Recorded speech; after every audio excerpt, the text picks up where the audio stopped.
internet, com sua força unificadora, diminuiu o tamanho do mundo. Sua história começou no final da década de 50, após o lançamento dos primeiros satélites, quando foram iniciadas pesquisas que deram origem às formas atuais de comunicação. Os primeiros computadores foram conectados em uma rede na década de 60. E na década de 70 começou a surgir a internet como a conhecemos hoje. Uma rede feita de múltiplas redes que conecta milhões de computadores ao redor do mundo e que se transformou numa ferramenta indispensável no dia a dia das pessoas. Na década de 90 surgiu o projeto World Wide Web, que impulsionou a utilização da rede ao redor do mundo. Em casa ou no trabalho, a internet é um mar de conexões, onde navegar é preciso, compartilhando um mundo sem limites ou fronteiras. Usando pacotes de dados, pequenas redes domésticas, acadêmicas, comerciais e de governo carregam informações e negócios. Na internet, podemos enviar e-mails, visitar blogs, navegar por sites dos mais variados assuntos, como sites de busca, jornais e governo eletrônico. Podemos também vender, comprar, administrar contas bancárias,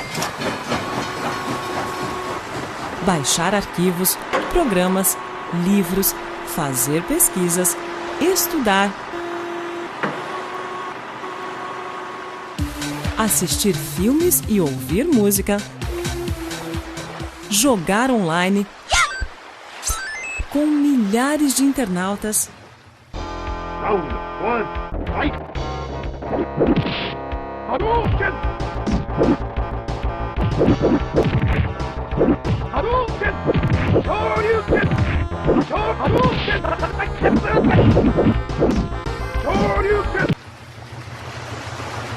podemos conhecer pessoas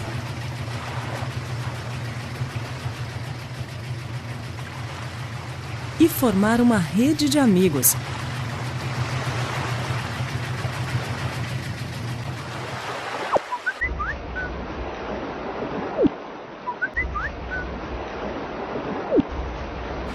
Trocar ideias em tempo real,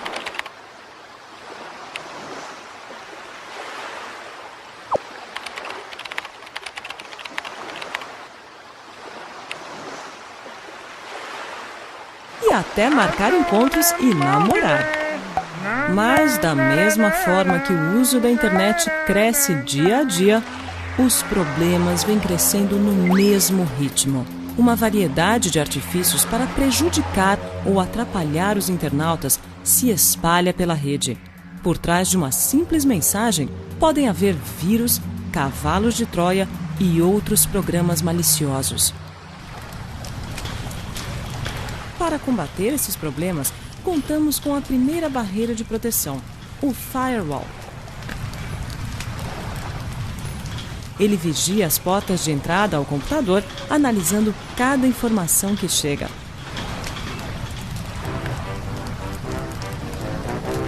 Para impedir a passagem de dados suspeitos e evitar diversos ataques.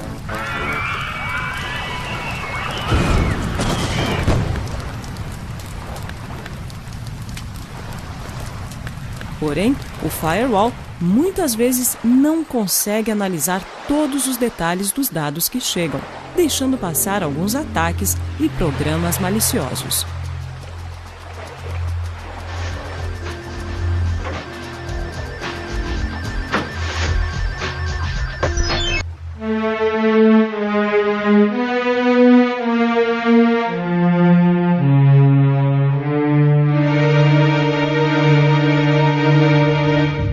Os primeiros programas invasores de computadores foram os vírus. Os primeiros vírus de computador foram criados no início da década de 80 e se propagavam por meio de disquetes contaminados, alterando as informações de inicialização do computador.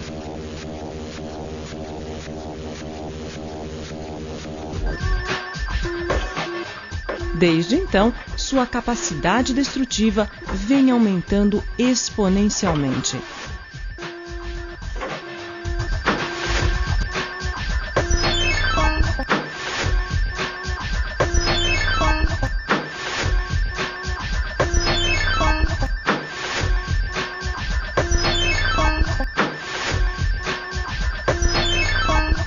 E o que é pior, apareceram novos tipos.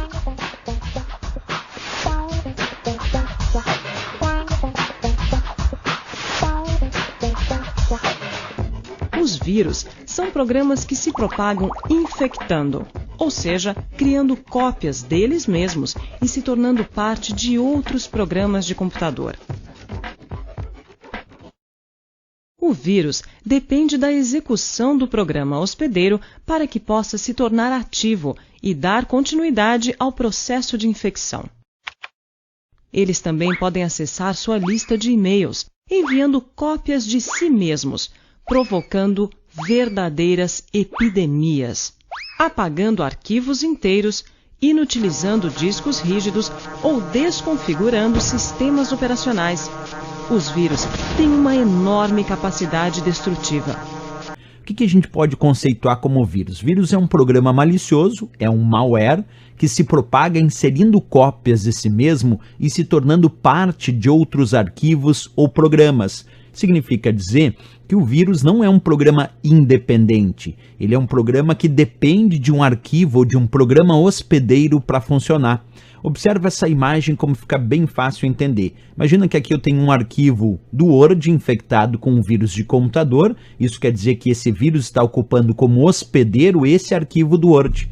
E aí imagina que eu recebi esse arquivo, não sabia que tinha vírus e executei, abri esse arquivo. E aí o vírus começa a se replicar, criar cópias do seu código malicioso e se tornar parte de outros arquivos ou programas. Isso é uma característica típica dos vírus. Precisa de um hospedeiro para funcionar, o usuário precisa executar aquele arquivo hospedeiro para o vírus fazer a sua ação mal intencionada e a partir daí ele começa a se replicar, criar cópias do seu código malicioso, se tornando parte de outros arquivos ou de outros programas que a princípio não tinham aquele vírus de computador. Então, numa conclusão teórica, o vírus depende sim da execução do programa ou do arquivo hospedeiro para funcionar.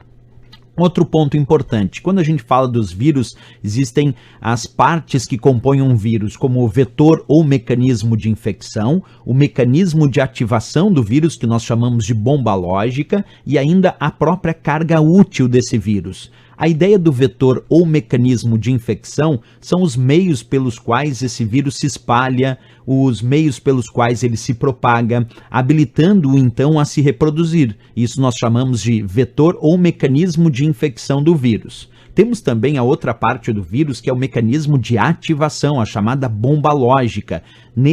Nessa parte do vírus é onde se concentra a ideia de criar um evento ou uma condição que determina quando a carga útil vai ser ativada. Esse evento pode ser uma data específica, pode ser um evento que aconteceu no sistema. Isso nós chamamos de mecanismo de ativação ou bomba lógica, que é quando o vírus vai explodir por alguma razão.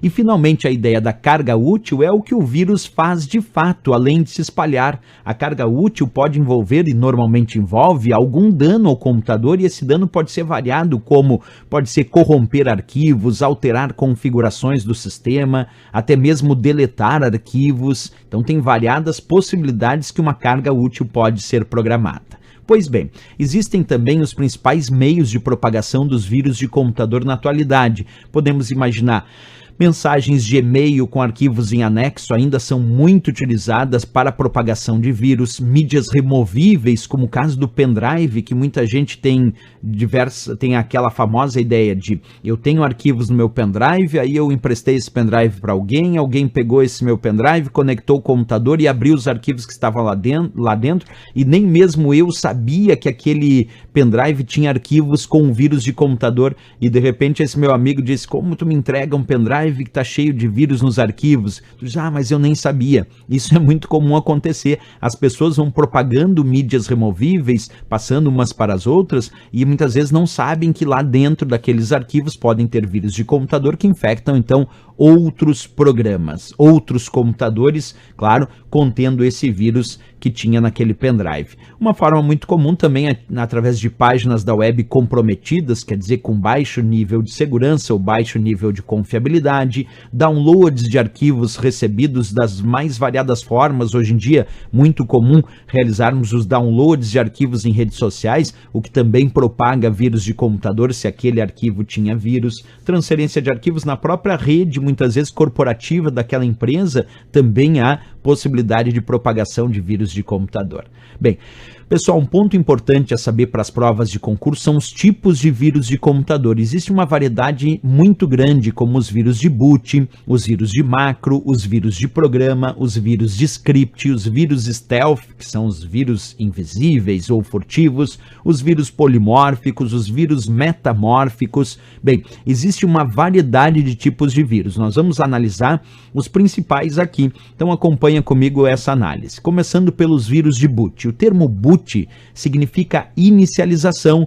Então os vírus de boot são aqueles que infectam os setores de boot, isto é, os setores de inicialização das unidades de armazenamento. Num exemplo bem prático, nós podemos imaginar um disco rígido contendo um vírus de boot, e aí sempre que eu ligo o meu computador, os setores de inicialização são lidos em primeiro lugar, e se lá dentro tiver um vírus, vai ser ativado automaticamente. Então, ativado quando o disco rígido é inicializado e o sistema operacional é carregado. Então, tem que cuidar muito os chamados vírus de boot que infectam os setores de inicialização das unidades.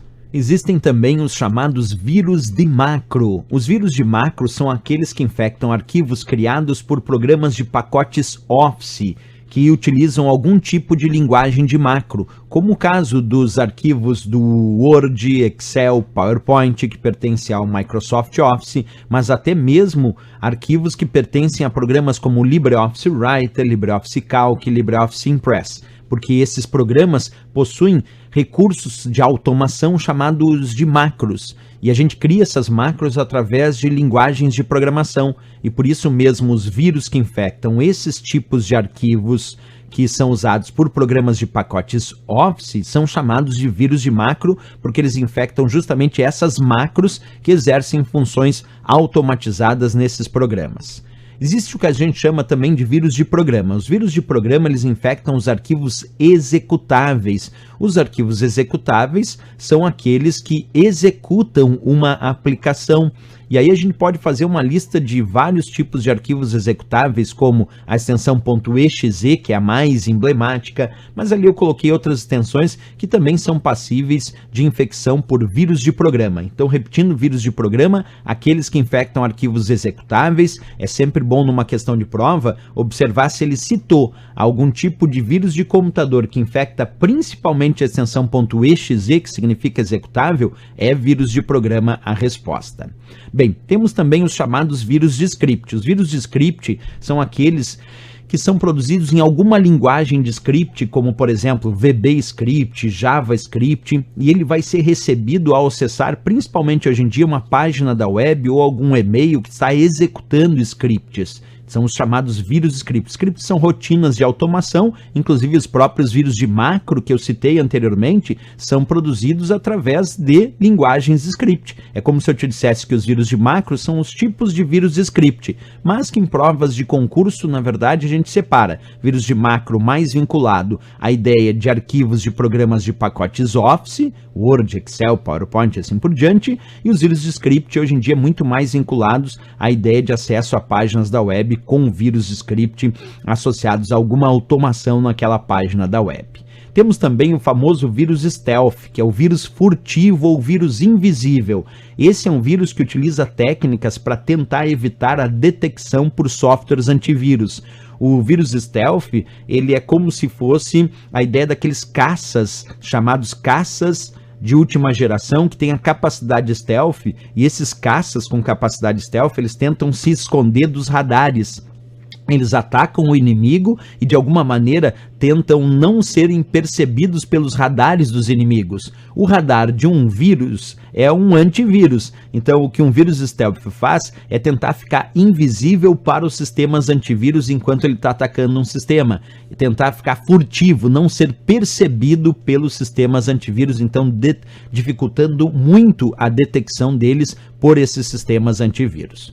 Temos também os chamados vírus polimórficos ou vírus mutantes. Esses vírus eles se transformam a cada infecção, o que impossibilita a detecção pela técnica de assinatura do vírus. Que técnica é essa? É a técnica que um antivírus utiliza para verificar se é um vírus ou não é, pela assinatura, pelo código base daquele vírus de computador. Como esse vírus polimórfico ele se transforma a cada infecção, então ele impossibilita que o antivírus consiga fazer a detecção por assinatura do vírus. Aí o antivírus, para conseguir detectar esse tipo de vírus, precisa usar uma técnica chamada de heurística, que é onde ele vai avaliar outros fatores, como comportamento e assim por diante, anômalo no sistema, para descobrir se é vírus.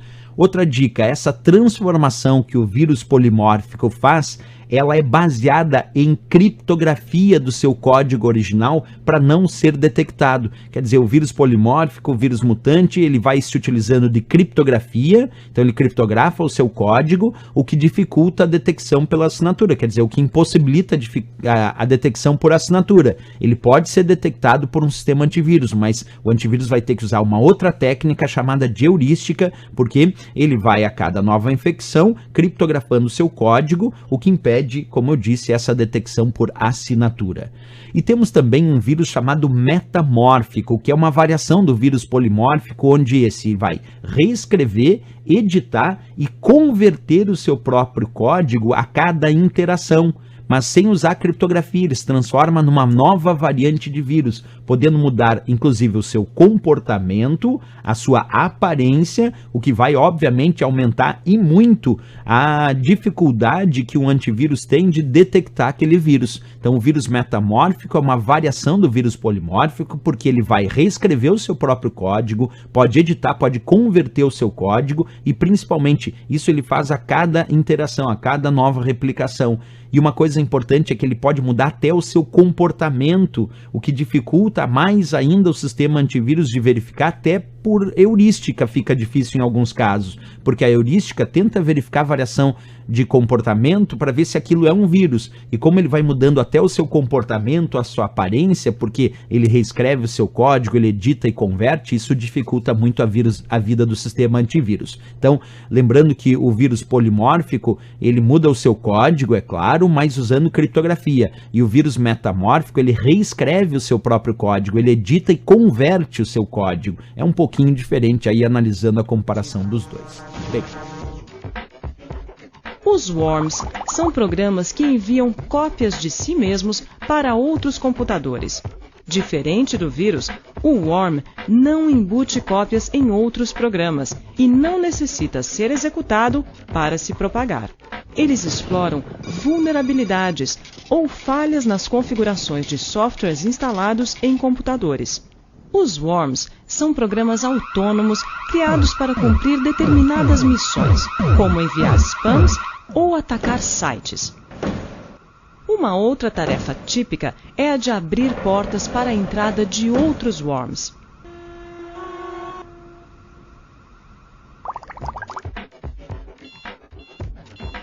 O bot, termo derivado de robot, é um worm que dispõe de mecanismos de comunicação com o invasor, permitindo seu controle a partir de outros computadores.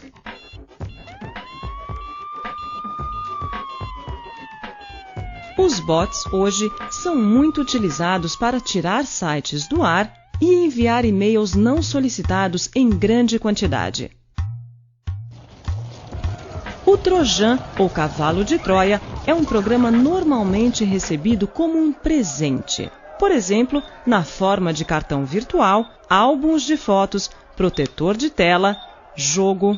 Além de executar tarefas para as quais foi aparentemente projetado, também executa outras funções maliciosas e sem o conhecimento do usuário, como instalar um vírus ou abrir portas, que podem ser acessadas à distância por um invasor. Spyware é uma categoria de software cujo objetivo é monitorar atividades de um sistema e enviar informações a terceiros.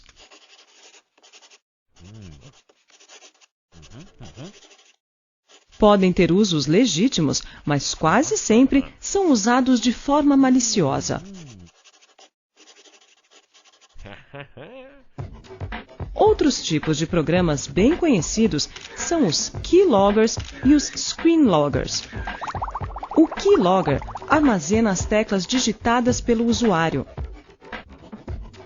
Normalmente, sua ativação está condicionada a uma ação prévia do usuário, como entrar num site de comércio eletrônico ou num banco, capturando as senhas e outras informações importantes.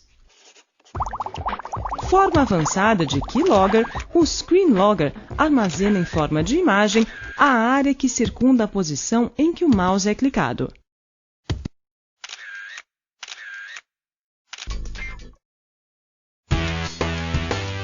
Spam é uma mensagem eletrônica não solicitada, geralmente enviada para um grande número de pessoas. Tão preocupante quanto o aumento do volume de spam é a natureza de seus objetivos. É comumente utilizado para propagar vírus e golpes, podendo afetar a sua segurança e a da internet. Com as novas tecnologias, os spammers têm conseguido enviar grandes quantidades de e-mail com muita rapidez. Com tudo isso, o spam vem se tornando um dos principais problemas da comunicação eletrônica. O primeiro spam ocorreu em 1994, quando 2 advogados espalharam uma mensagem sobre uma loteria de green cards para diversos grupos de discussão da Usenet. Durante as discussões sobre o ocorrido, surgiu a referência ao termo spam, relembrando uma cena do programa de TV do grupo inglês Monty Python. Nele, vikings inconvenientes numa lanchonete repetiam diversas vezes a palavra spam, referindo-se a um conhecido enlatado de presunto condimentado.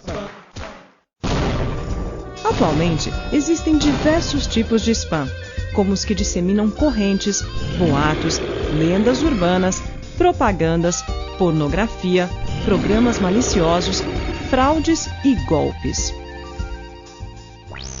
Uma corrente geralmente pede para que você repasse a mensagem um determinado número de vezes, ou ainda para todos os amigos, ou então para todos os que ama. O texto pode contar uma história antiga, descrever uma simpatia, superstição ou simplesmente desejar sorte. Quase sempre vai tentar convencê-lo de que algo ruim pode acontecer se a corrente for quebrada. Alguns tipos de spam são simplesmente publicidade sobre produtos, serviços, pessoas ou sites. Fique atento! Alguns spams oferecem produtos que não existem, são falsificados ou nunca serão entregues, como os e-mails que vendem pílulas milagrosas para emagrecer dormindo ou para melhorar o desempenho sexual. Porém, é possível fazer propaganda na internet sem fazer spam, enviando e-mails somente para quem optar previamente por recebê-los. Além do spam via e-mail, outros tipos que têm se tornado muito populares são o spam e o spit. O spam é o termo empregado para os spams via aplicativos de trocas de mensagens instantâneas, como o ICQ ou MSN. O spit é o spam via telefonia IP. Também tem se tornado frequente o envio de mensagens não solicitadas nos sites de redes de relacionamento. Nesses casos, os tipos mais comuns são boatos, propagandas, golpes e fraudes. A maioria desses sites possui opções de configuração que permitem que você bloqueie mensagens enviadas por pessoas que não estejam em sua lista de contatos. Os boatos e lendas urbanas são parecidos com as correntes e, geralmente, contam histórias alarmantes e falsas, sensibilizando você a continuar a propagação. As lendas urbanas são histórias ou teorias conspiratórias disseminadas pela internet. Para tentar convencê-lo, usam nomes de cientistas, jornais ou revistas, ou expressões como aconteceu com o primo do amigo do meu pai, ou o avô do marido da minha prima disse que foi mesmo verdade. Existem boatos difamatórios que denigrem empresas ou falam dos riscos que determinado produto causa à saúde. E filantrópicos, que contam histórias de crianças doentes ou usam tragédias e catástrofes naturais como argumentos para pedir ajuda em dinheiro. Simulando e-mails de instituições conhecidas como empresas ou sites populares, o spam de golpe ou fraude tenta convencê-lo a acessar uma página fraudulenta. Essa página pode solicitar seus dados ou induzi-lo a instalar um programa malicioso. Tanto estas páginas quanto os programas maliciosos são projetados para furtar seus dados pessoais ou financeiros. Independente do tipo de spam e para viabilizar o envio de grandes quantidades de e-mail, os spammers têm utilizado computadores infectados por worms ou bots, que são chamados computadores zumbis. Estes computadores infectados são controlados por spammers e transformados em servidores de e-mail para envio de spam. Na maioria dos casos, o dono do computador demora a perceber o problema, em geral, notando apenas lentidão na máquina ou na conexão com a internet. Os computadores zumbis são muito explorados pelos spammers, pois fornecem anonimato no envio de spam.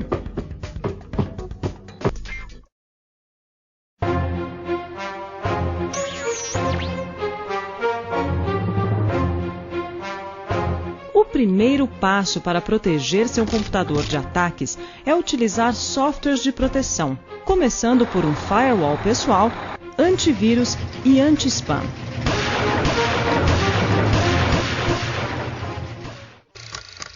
Outro passo essencial é manter todos os programas que você usa sempre atualizados e instalar todas as correções de segurança. A atualização também deve incluir os programas de proteção e as assinaturas de vírus do seu antivírus. É necessário navegar conscientemente na rede, da mesma forma como zelamos pela nossa segurança no trânsito ou ao entrar e sair de nossas casas. Algumas dicas úteis para o seu dia a dia na internet ficar mais seguro. Não clique em links recebidos por e-mail ou via serviços de mensagem instantânea. Não execute arquivos anexados a e-mails ou recebidos via mensagens instantâneas sem examiná-los primeiro com um antivírus. Na dúvida, apague o arquivo. Esteja atento ao navegar na internet. Procure evitar sites que pareçam suspeitos e evite clicar em links que aparecem em janelas do tipo pop-up. Se o seu computador está se comportando de forma estranha, por exemplo, reiniciando sem motivo aparente ou então apresentando lentidão e erros diversos, execute o antivírus e, se o problema persistir, reinstale o sistema operacional e os aplicativos. Evite restaurar backups antigos. Não divulgue suas informações pessoais, como endereços de e-mail e, principalmente, cadastrais, de bancos, cartões de crédito e senhas. Pense que ninguém forneceria dados pessoais a um estranho na rua, certo? Então, por que eu faria na internet? Utilize e-mails diferentes para uso pessoal, trabalho, compras online e cadastros em sites em geral. Assim, você possuirá alguns e-mails públicos, enquanto outros serão restritos ao trabalho e à família.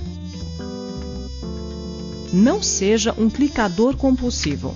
Usuários devem procurar controlar a curiosidade de acessar um site recebido em um e-mail suspeito. É necessário pensar, analisar as características do e-mail e verificar se não é um golpe ou código malicioso. Ao receber e-mails sobre brindes, promoções ou descontos em nome de empresas conhecidas, analise o e-mail e sua procedência e nunca siga os links das mensagens. A visita ao site da empresa pode confirmar a promoção ou alertá-lo sobre o golpe que acabou de receber por e-mail.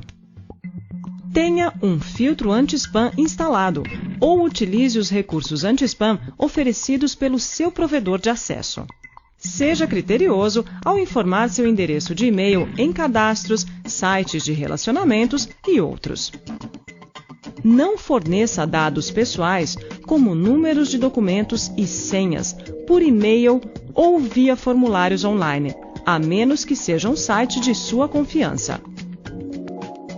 Leia com atenção os formulários e cadastros online, evitando preencher ou concordar sem querer com as opções para recebimento de e-mails de divulgação do site. Veja também se a empresa possui uma política de privacidade, que indique que seus dados não serão repassados ou vendidos para terceiros. Evite utilizar e-mails simples, como o seu próprio nome ou palavras comuns, pois isto facilita a atuação de ferramentas automáticas que tentam enviar spam para endereços comuns de e-mail. Os spammers formam esses endereços de e-mail a partir de listas de nomes de pessoas, de palavras presentes em dicionários e da sua combinação com números. Finalmente, estar atualizado em relação a novos tipos de ameaças e com relação às características de novos golpes e fraudes reduz o risco de ser enganado ou prejudicado. Da mesma forma, procurar informações sobre fatos recebidos por e-mail antes de repassá-los contribui para a redução do volume de mensagens de correntes, boatos e lendas urbanas enviadas repetidas vezes na rede.